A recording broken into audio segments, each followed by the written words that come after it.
warahmatullahi wabarakatuh. Perkenalkan, nama saya Nelsa Zulfa dari Prodi PPKN dengan NIM 231110007.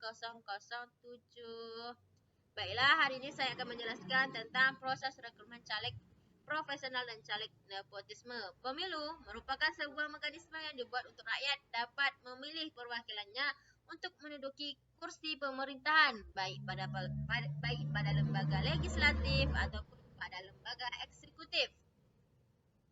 Pemilu di Indonesia telah mengalami perubahan mulai dari proporsional daftar tertutup menjadi proporsional daftar terbuka suara terbanyak.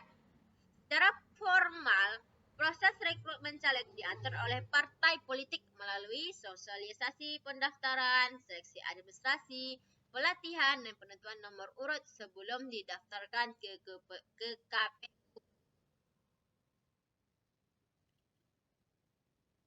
Penentuan nomor urut caleg dipengaruhi oleh mahar politik, kedekatan dengan elit partai, atau faktor kekerabatan.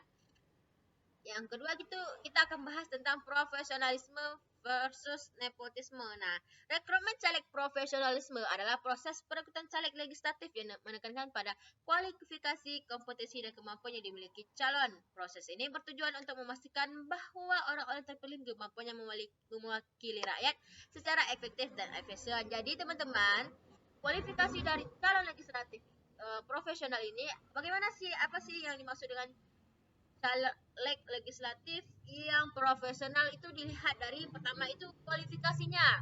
Nah, apakah kualifikasi calon caleg ini sudah sesuai dengan undang-undang atau peraturan undang-undang lainnya seperti meliputi riwayat pendidikan dan kriteria lainnya. Yang kedua, kita lihat dari kompetensinya. Apakah calon legislatif yang harus memiliki kompetensi yang sesuai dengan tugas dan tanggung jawabnya, seperti apakah dia bisa membuat kebijakan, mengelola anggaran, dan berinteraksi dengan rakyat, teman-teman. Yang ketiga itu kita lihat dari kemampuannya. Apakah caleg ini memiliki kemampuan yang sesuai dengan tantangan yang akan dihadapinya di dalam dunia politik, gitu teman-teman. Seperti mampukah dia dalam bernegosiasi, apakah mampu dia berkomunikasi atau pengambilan keputusan, teman-teman.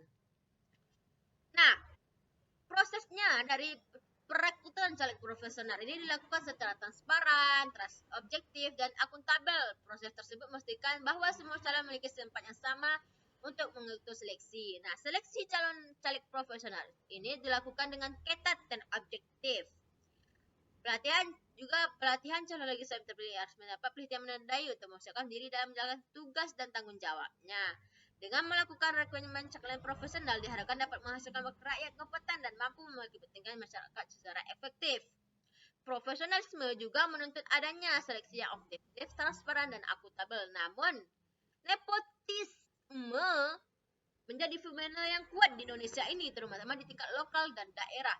Penelitian menunjukkan bahwa jaringan nepotisme membentuk pola kekuasaan oligarkis, teman-teman, di mana keluarga atau kekerabatan elit partai politik mendapat prioritas pertama dalam pencalonan, teman-teman.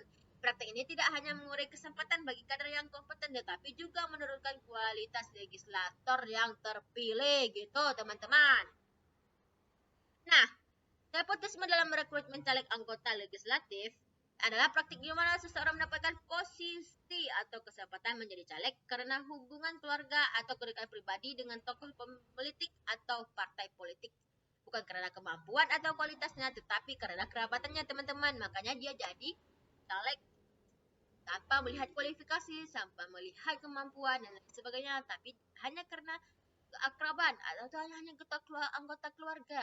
Nah, gitu teman-teman. Berikut beberapa aspek yang diperlukan terkait nepotisme dalam rekrutmen caleg. Yang pertama itu pengaruh nepotisme.